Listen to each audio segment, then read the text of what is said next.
டிடிவியே இவர்கள் இது பண்ணதில்ல. 25 தொகுதிகளில் அதிமுக தோல்வியை தழுவுச்சு. இப்போ டிடி தினகரன் அதிமுகவில் இருந்திருந்தா இப்போ 100 தொகுதி ஜெயிச்சிருப்பாங்க. போன தேர்தலில் தென் மாவட்டங்களில் தோல்வி அடைந்ததுக்கு பிரதான காரணம் ஓபிஎஸ். செங்கோட்டையன் அரசியலுக்கு வந்த புதுசில் அண்ணாமலை பிறக்க கூட இல்லை. அண்ணாமலை பேட்டியும் செங்கோட்டையன் பேட்டியும் வச்சா எது பெட்டர்னு சொல்லி ஒரு பேட்டினா நறுக்குன்னு இருக்கணும், கேட்குறவங்களுக்கு புரிகிற மாதிரி இருக்கணும், வெண்டைக்காய் மாதிரி இருக்கக்கூடாது. எடப்பாடி விமர்சனம்லாம் பண்ணார். அதே ஆள் என்ன சொன்னார், அண்ணன் எடப்பாடியை முதலமைச்சர் ஆக்காமல் நான் தூங்க மாட்டேன். நீ என்ன தான் பாஜக இருந்தாலும் நான் தனியாக எனக்கு மரியாதை வேணும், சாவு வீட்டுக்கு போனால் நான் தான் போனோம், இந்த மாதிரி எண்ணம் அண்ணாமலைக்கு உண்டு. எடப்பாடி பழனிசாமியுடைய வேகமான முன்னேற்றம் இன்னைக்கு திமுக அதிமுகவுக்கு எதிராக என்ன பண்ணாலும் இந்த கட்சி நிற்குதா இல்லையா? அதிகமான எம்எல்ஏக்கள் யார்கிட்ட இருக்கா? எடப்பாடிட்ட. அதிகமான மாவட்ட செயலாளர் இருக்கா? எடப்பாடிட்ட. கட்சியுடைய மாநில நிர்வாகிகள் யார்கிட்ட இருக்காங்க? எடப்பாடிட்ட. நீ எங்கே இருக்கிற? ரோட்டில்.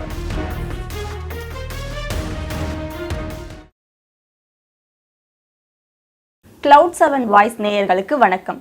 இன்றைய நேர்காணலில் நம்மோடு இணைந்திருக்கிறார் மூத்த ஊடகவியலாளர் முத்தலிஃப். வணக்கம் சார்.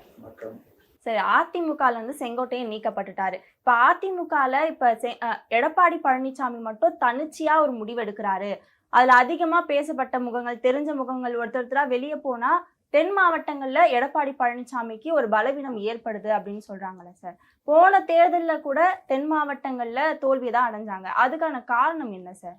போன தேர்தலில் தென் மாவட்டங்களில் தோல்வி அடைந்ததுக்கு பிரதான காரணம் ஓபிஎஸ். ரெண்டாவது காரணம் 10.5%. மூணாவது காரணம் தூத்துக்குடி துப்பாக்கி சூடு. நாலாவது காரணம் அந்த டைமில் இருந்த அலை. பெரிய அளவு கூட்டணி இருந்தது. இங்கே பிஜேபி கூட்டணி சென்றார், அடிமை ஆட்சி, அந்த ஆட்சின்னாங்க. அப்படி இருந்தாலும் தென் மாவட்டங்களில் படுதோல்விலாம் கிடையாது. ஓவராலில் அவங்க 39%, 75 சீட்டுகள் ஜெயித்தாங்க. இன்னொரு பிரதான காரணம் டிடிவியே இவர்கள் இது பண்ணதில்ல. 25 தொகுதிகளில் அதிமுக தோல்வியை தழுவுச்சு. அதனால் இது எல்லாம் சேர்ந்தது தான் ஒரு இது. அந்த டிடிவி கிட்ட அப்போ 18 எம்எல்ஏக்கள், அதான் மாவட்ட செயலாளராக இருந்தவங்க, எம்எல்ஏக்கள் இந்த மாதிரி இருக்கிறவங்க எல்லாம் இருந்து ஒரு பலமாக இருந்துச்சு. காலப்போக்கில் டிடிவிட்ட இருந்த பெரும்பாலானோர் அதிமுகக்குள்ளே வந்துட்டாங்க, ரிட்டர்ன் வந்துட்டாங்க. 18 பேர் எம்எல்ஏக்கள் போனாங்களா, அவங்கள பிரிஞ்சு செந்தில் பாலாஜிலேருந்து பலரும் பிரிஞ்சு வெளியே போயிட்டாங்க. சிலர் இறந்தும் போயிட்டாங்க. இப்போ தனிமரமாக நிற்கிறார் செந்தமிழனோட டிடிவி. அதே மாதிரி ஓபிஎஸ் இன்றைக்கி அவர் ஒன்றும் இல்லாமல் போய் ஒரு 50 பொதுக்குழு உறுப்பினர்களோட ஒரு 3 எம்எல்ஏ கூட போய், அது ஒரு எம்எல்ஏ எங்கே போயிட்டாப்புல, இன்னொரு எம்எல்ஏவும் போக சொல்லிட்டாப்புல. இந்த ஐயப்பன் ஒருத்தர் இருக்கிறாரு, தம்பி நான் ஒன்றும் இல்லை, நீ வேணால் நீயும் திமுக போனால் போய்க்கிட்டாங்க. வைத்தியலிங்கம் ஆப்ரேஷன் பண்ணி வீட்டில் இருக்கார், ரெஸ்ட்டில் இருக்கிறாரு. இப்போ இந்த மாதிரி தள்ளாடிக்கிட்டு இருக்குது ஓபிஎஸ். இது செங்கோட்டையும் கூட யாரும் போகல. நீங்கள் சொல்கிறீங்க இப்படி ஒவ்வொருத்தராக அனுப்பிச்சாங்க. நீங்கள் சொல்லுங்கள், இப்போ சொல்லுங்கள், யார் ஒவ்வொருத்தராக போனாங்க சொல்லுங்கள். செங்கோட்டையன் கூட்டிட்டு வந்தவர் தான் எடப்பாடி பழனிசாமி அப்படின்றதையும் சொன்னாங்கல்ல சார். அவருடைய வாய்ப்பு, தனக்கு கிடைச்ச வாய்ப்பை நான் விட்டு கொடுத்தேன் அப்படின்னு செங்கோட்டையனே பல முறையில கூட்டிட்டு வந்தவர் தான் ஓபிஎஸ்ஸா? இல்ல, எடப்பாடி பழனிசாமி. செங்கோட்டையன் இருக்காருல்ல, அவருடைய அரசியல் அனுபவம், அவருடைய பேட்டிலாம் பார்த்தீங்களா? பார்த்துருக்கேன். செங்கோட்டையை பேட்டி கொடுக்குறத பார்த்துட்டீங்க. அண்ணாமலை, செங்கோட்டையன் அரசியலுக்கு வந்த புதுசில் அண்ணாமலை பிறக்க கூட இல்லை. அண்ணாமலையுடைய அரசியல் வாழ்க்கை ஒரு 4 வருஷம் கரெக்டாக. அண்ணாமலை பேட்டி இருக்குல்ல, அண்ணாமலை பேட்டியும் செங்கோட்டையன் பேட்டியும் வச்சா எது பெட்டர்னு சொல்லுவீங்க? அண்ணாமலை அவர்களுடைய பேட்டி தான் சார். நீங்கள் அனுபவன்றது எது? நான் சொல்கிறேன், என்னங்க நீங்கள் எப்படி சொல்கிறீங்க? 77லேருந்து இருக்கிறாரு. அண்ணாமலை பிறக்கத்துலேருந்து முன்னாடியிலேருந்து அவரை போய் பேட்டி நல்லா இல்லைன்றீங்க.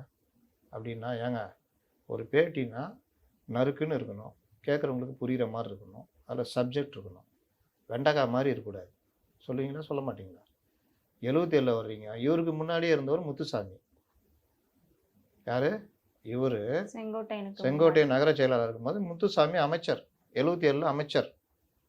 இவர் அப்போ ஒரு இதுதான், மாவட்ட செயலாளர் தான். இவர் அமைச்சரானது 91 தான். அப்போ இந்த மாதிரி இருக்கிற இடத்துல முத்துசாமியை கணக்கு போடலாமா? செங்கோட்டையனுக்கு வயசு, அனுபவம், அப்போதுலேருந்து இருக்கேன், அதெல்லாம் கணக்கு இல்லை. நீங்கள் எப்படி இருக்கீங்க நான் கேட்குறேன். செங்கோட்டையன் 77லேருந்து இருக்கார். திண்டுக்கல் சீனிவாசன் அவரும் 72லேருந்து இருக்கார். இன்னும் பலரும் பல இதில் இருக்காங்க. எடப்பாடி பழனிசாமி முதலமைச்சர் ஆன பொழுது எடப்பாடி பழனிசாமி யாருன்னே பல தொண்டர்களுக்கு தெரியாது. இந்த ஃபோட்டோ காமிச்சு இவர் யாருன்னு கேட்டால் தெரியாது. ஆனால் 4 ஆண்டுகளில் இன்னைக்கு எடப்பாடி பழனிசாமி போனால் தெரியுமா தெரியாதா? எடப்பாடி பழனிசாமியுடைய வேகமான முன்னேற்றம் இன்னைக்கு திமுக அதிமுகவுக்கு எதிராக என்ன பண்ணாலும் இந்த கட்சி நிற்குதா இல்லையா? அதற்கு பிரதான காரணமாக இருக்கிறது யார்? டஃப் கொடுத்துட்டு இருக்கிறது யார்? சட்டசபையில் 2 மணி நேரம் பேசுகிறார். இவர் அரை மணி நேரம் கூட ஒரு பேட்டியில் கூட பேச தெரில. என்ன சொல்கிறாருன்னு புரியல. இவர் தலைமையில் அதிமுக இருந்திருந்தால், இவர் முதலமைச்சராக இருந்திருந்தால் என்ன ஆயிருக்கும் சொல்லுங்க? கட்சி சரியான வழிகாட்டல் இவருக்கு இல்ல அப்படின்னு சொல்றீங்களா சார்? இவருக்கே அந்த நாலேஜ் இல்லைங்க. இவர் தலைமையில் அதிமுக போயிருந்தா முடிஞ்சிட்டு இருக்கான் கதை. இல்லை ஓபிஎஸ் தலைமையில் போயிருந்தா யார்கிட்டயா தூக்கி கொடுத்துட்டு போயிட்டு இருப்பார். ஏன்னா இவர்கள் எல்லோரும் எடுப்பார் கைப்பிள்ளைகள். நீங்கள் ஒரு அண்ணாமலை எடப்பாடி கிட்ட போக முடியுதா? எடப்பாடி விமர்சனம்லாம் பண்ணாரு. அதே ஆள் என்ன சொன்னார்? அண்ணன் எடப்பாடியை முதலமைச்சர் ஆக்காமல் நான் தூங்க மாட்டேன், உயிரை கொடுத்தாவது முதலமைச்சர் ஆக்கலாம் சொன்னாரா இல்லையா? அண்ணாமலை இபிஎஸ்க்கு இடையில இருந்த பிரச்சனையில தான் அண்ணாமலை கூட கூட்டணியே வைக்க மாட்டோம் அப்படின்ற அளவுக்கு இபிஎஸ் அவர்கள் பேசினாங்க. அதாங்க சொல்றேன். இந்த பண்ணி அண்ணாமலை உடைக்கிறார், தற்கொலைலாம் பேசுறாரு. அதே அண்ணாமலை எடப்பாடி என்ன சொல்றாரு?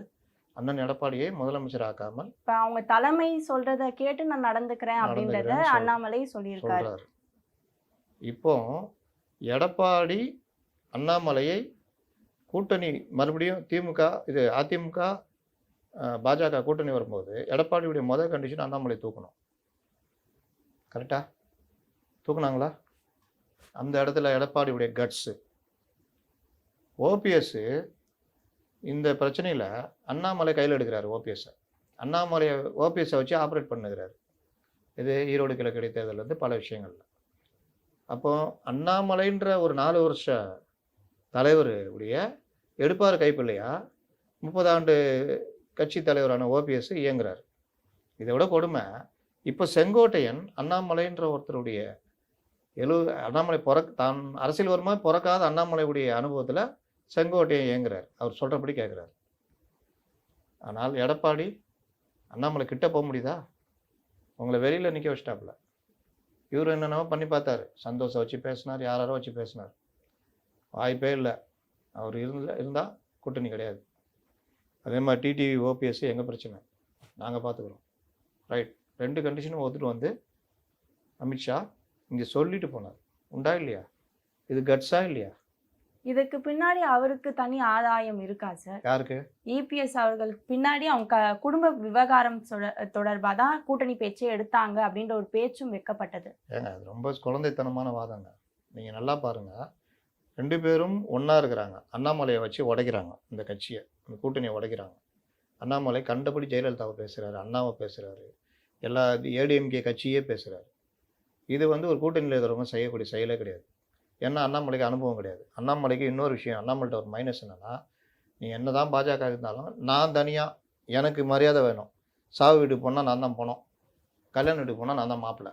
இந்த மாதிரி எண்ணம் அண்ணாமலைக்கு உண்டு. இதை திமுக அழகாக பயன்படுத்தி இந்த இதை உடைக்கிறாங்க. அதில் சில ஆதாயங்கள்லாம் போகுது. கூட்டணி உடையுது. கூட்டணி உடைஞ்சதுனால அதிமுகவுக்கும் நஷ்டம், பாஜகவுக்கும் நஷ்டம்.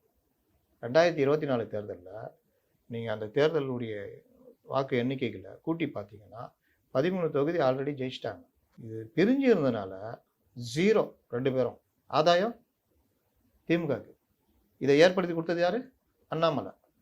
அப்போது இந்த விவகாரம் பாஜகவுக்கு தெரியுது. தேவையில்லாமல் இழந்துட்டுமே, 15 தொகுதி ஜெயிச்சிருக்கலாம். இந்த அண்ணாமலை ஏதாவது பண்ணுவார்னு பார்த்தா ஒன்றும் பண்ணல.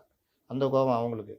இவங்களுக்கு நம்மளுக்கு தனியாக விட்டு லாஸ்ட்டில் இந்த மாதிரி ஆயிடுச்சே, ஜெயிச்சிருக்கலாமே அப்படின்னு இவங்களுக்கு. இதோட கூடுதலாக விஜயை ட்ரை பண்ணுறாங்க, கிடைக்கல. அப்போது நெருக்கத்தில் தேர்தல் வரப்போகுது 26.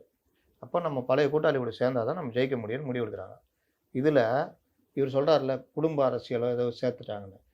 எடப்பாடிக்கு அங்கே போகிறதுக்கே இஷ்டம் கிடையாது. நெருக்கிறது யார்? இவரே சொல்கிறாருல்ல, நாங்கள் 6 பேர் இவரை போய் சந்தித்தோம், பாஜகவுடன் கூட்டணி வைத்துக்குள்ள சொன்னோம்னு. அதே சொன்னவர் மாற்றி என்ன சொல்கிறாரு? குடும்ப இதனால போய் சேர்றதுக்கு ட்ரை பண்ண என்ன நியாயம்? மற்ற 5 பேர் அண்ணா அங்கே போய் சேரலாண்ணே, சேர்ந்தா தானே நமக்குன்றாங்க. சரி ரைட்டு, தாவேக்காம வரல, சேர்ந்துருவோன்னு சேர்ந்துடுறாங்க. அவங்களுக்கு என்ன? ஐயோ போச்சே, 2029 சேர்ந்தாதான் நம்மளுக்கு இங்கே பார்ட்னரு இவங்க தான் அப்படின்னு அவங்க சேர்றாங்க. அப்போ தேவைக்கு அடிப்படை 2 பேர் சேர்றாங்களா இல்லையா? இதுக்கு இவர் இன்னொன்று என்ன சொல்கிறாரு? பாஜகவுக்கு துரோகம் பண்ணிவிட்டார் எடப்பாடி சொன்னாரா? சொன்னாரா? நான் உங்களுக்கு புரிகிற மாதிரி சொல்கிறேன். ஒரு புருஷன் பொண்டாட்டி, இப்போ அவங்க நல்லா இருக்காங்க.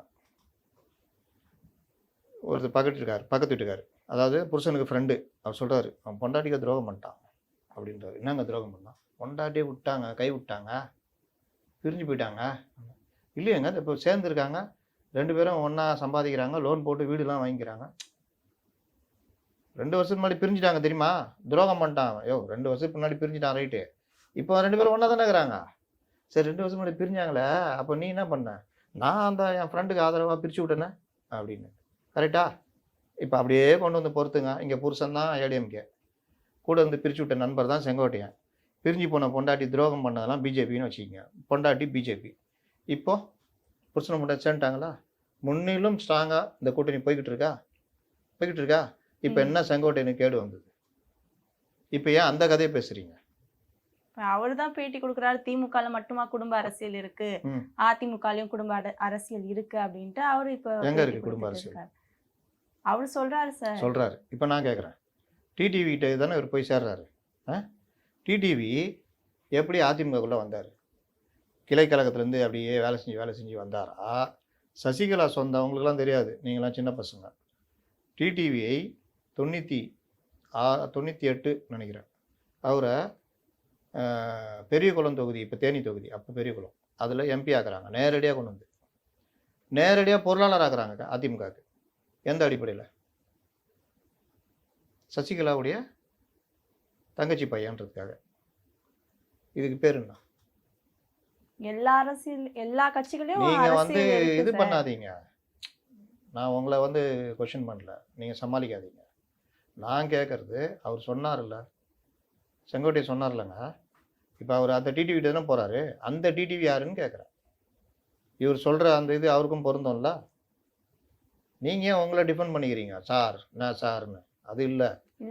அவர் சொல்கிறாருல, எல்லா கட்சியிலும், அதை தான் சொல்ல வரேன். எல்லா கட்சியிலும் இருக்கும்போது அவர் சொன்னதை ஏன் கொண்டு வந்து கேட்குறீங்கன்னு கேட்குறேன்.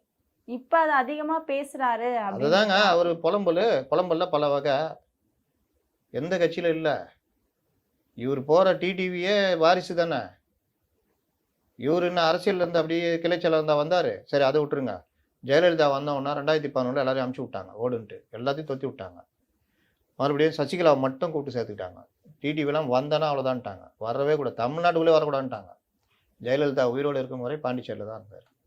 ஜெயலலிதா இறந்தவுடனே மறுபடியும் கூப்பிட்டு அவரை பொதுச்செயலாளர், துணை பொதுச்செயலாளராக ஆக்குறாங்க சசிகலா.